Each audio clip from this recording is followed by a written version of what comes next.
আজকে যে গল্পটি আপনাদের শোনাবো তার নাম শ্মশানের ছায়া। গল্পটি পাঠিয়েছিল কালীপুরের এক ব্যক্তি। আপনারও যদি এরকম কোনো গল্প থাকে আপনি পাঠাতে পারেন, আমি এই গল্পটি আমার চ্যানেলে তুলে ধরব। তো চলুন শুরু করা যাক। আজকের গল্পর নাম হলো শ্মশানের ছায়া।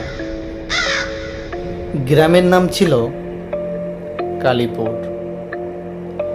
এই গ্রামটার চারিদিকে ছিল ঘন বনের পর বন, বনের পর বন, গাছপালা, সবুজ তরুলতা দিয়ে ঘেরা ছিল। এই গ্রামটির এক প্রান্তে ছিল এক বিশাল আকারের শ্মশান। যে শ্মশানটির বহু বছর আগে একটা ইতিহাস ছিল, তাই এই শ্মশানটির আশেপাশেও ওই গ্রামের কোনো মানুষ যেত না।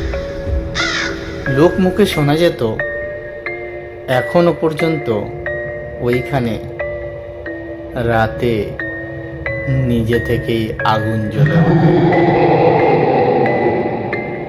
দিনের বেলায় গ্রামটি থাকতো খুবই শান্ত, কিন্তু সূর্য ডোবার পর সবাই ঘরের জানালা দরজা বন্ধ করে দেয়, কারণ শোনা যেত রাত নামলেই বের হয় শ্মশান মানুষ, যে মানুষগুলো অর্ধেক মানুষ আর অর্ধেক ছায়ের ঢিবি, যার মুখ নেই, কেবলমাত্র লালচে চোখ যা ডক ডক করে জ্বলে থাকে। এমতো অবস্থায় যখন গ্রামের কিছু কিছু মানুষ গ্রাম ছেড়ে চলে যেতে লাগলো, তখন কোথা থেকে একটি তান্ত্রিকের আগমন হয় সেই গ্রামে। একদিন ওই গ্রামের বাইরেই এক কালো পোশাক পরা লোক এসে উঠল। তার নাম ছিল তান্ত্রিক কেশবনাথ। বলল, আমি আসছি তোমাদের দুঃখ কষ্ট দূর করতে। এই শ্মশানের আগুন শক্তিকে আমি বশে আনব। গ্রামের মানুষ বিশ্বাস করল। তারা জানতো না কেশবনাথের আসল উদ্দেশ্য কি ছিল, কারণ তার উদ্দেশ্য ছিল অন্য।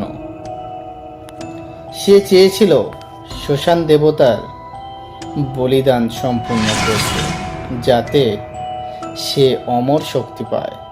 আর তার জন্য দরকার ছিল এক জীবন্ত মানুষ আর এক অজানা লাশ।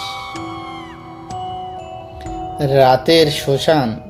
একদিন কেশবনাথ গ্রাম পঞ্চায়েতের প্রধানের ছেলেকে বলল, আজ রাতেই শ্মশানের আগুন শক্তি শেষ হবে, তুমি এসে দেখে যেও। ছেলেটা গেল, কিন্তু আর ফিরে আসেনি। সকালে শ্মশানের ধারে পাওয়া গেল তার দগ্ধ দেহ। যে দেহটার মধ্যে ছিল অর্ধেক ছাই অর্ধেক মানুষ। তার চোখ দুটো খোলা ছিল, মুখে ছিল ছাই ভর্তি। কেউ বুঝতে পারল না এটা কিভাবে হলো। এরপর থেকেই শ্মশানের ধারে যেতে লাগলো এক আধ পোড়া লাশ। রাত হলেই এদিকে ওদিকে ঘোরাফেরা করত। যে নাকি রাতে উঠে ওই শ্মশানেই বসে থাকত। তার ভয়াবহ প্রতিশোধের আগুন জ্বলে উঠেছিল। গ্রামের মানুষ ভয়ে পালাতে লাগলো। অনেকে গ্রাম ছেড়ে পালিয়েও গেল। তান্ত্রিক কেশবনাথ প্রতিদিন নূতন নূতন মন্ত্র পাঠ করে আর গ্রামের কোনো না কোনো মানুষ প্রত্যেক দিন নিখোঁজ হতে শুরু করল। কারো রক্তশূন্য দেহ পাওয়া যায় শ্মশানের পাশে, আবার কেউ বা পোড়া আধখোড়া মানুষ ওখানে পড়ে থাকতে দেখা যায়। এক রাতে কেশবনাথ মন্ত্র পড়ছিল, তখন ঘটল এক ভয়াবহ অবস্থা। হঠাৎ করে শ্মশানে আগুন জ্বলে উঠল নিজের থেকেই। ধোঁয়ার ভেতর থেকে বেরিয়ে এলো সেই লাশ, যেটা কিছুদিন আগেই কেশবনাথ বলি দিয়েছিল।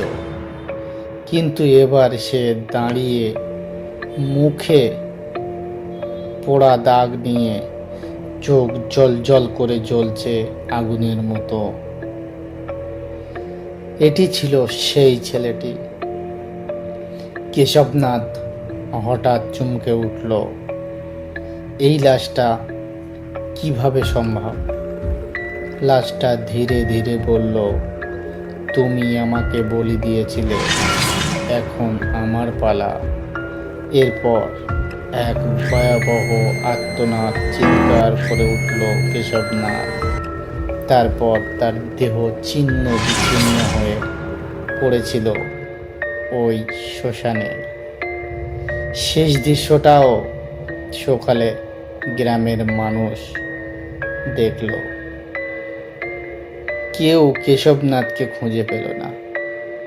শ্মশানের মাঝখানে ছিল কেবলমাত্র একটা চায়ের ঢিবি আর একটা কালো তাবিজ, যেটা এখনো পর্যন্ত মানুষ ওই শ্মশানের ধার দিয়ে গেলে মাঝে মাঝে শুনতে পায়, ফিরে যাও, ফিরে যাও, ফিরে। আজকের গল্পটি এখানে শেষ করলাম বন্ধুরা। আবারও একটা নতুন গল্প নিয়ে আসবো, আর আপনারা যদি গল্প পাঠান সেই গল্প নিয়ে অবশ্যই আসবো। ভালো থাকবেন সবাই, ভালো থাকবেন।